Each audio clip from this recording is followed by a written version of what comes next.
Japan is an island located in the North Pacific Ocean and has a moderate climate. As such, Japan doesn't have any true glaciers, so water in this country takes form in clouds, oceans, lakes, rivers, plants, animals, and groundwater.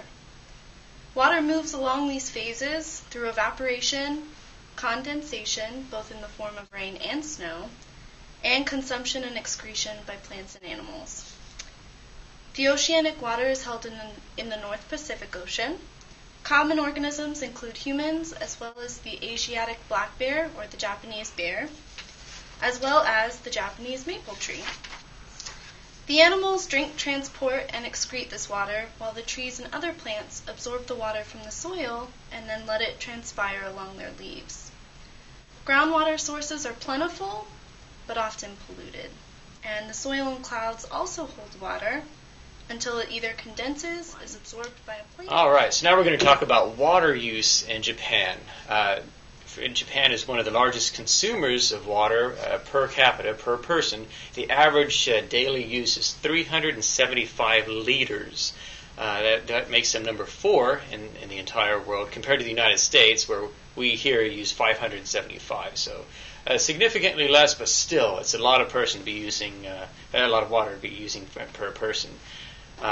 Water sources, lots of water around Japan. But starting off with rivers, the longest river they have is 367 kilometers. That's the Shinano River, right smack dab in the middle of Japan, with a flow of 500 cubic meters of water per second.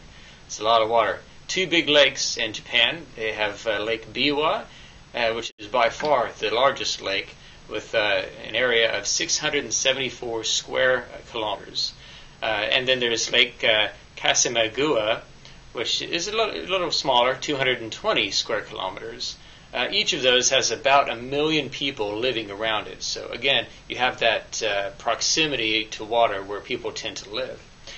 Precipitation, as was mentioned before, Japan gets a lot of rain, more so than the average. They get an average of 1,700 millimeters of precipitation per year, comparing that to the global average, which is only about 900 to 1,000.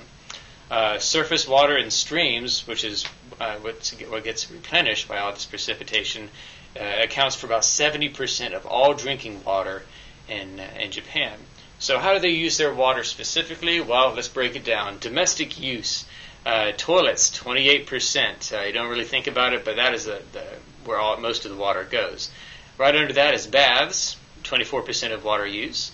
23% of the water goes to cooking, and 12% goes to laundry.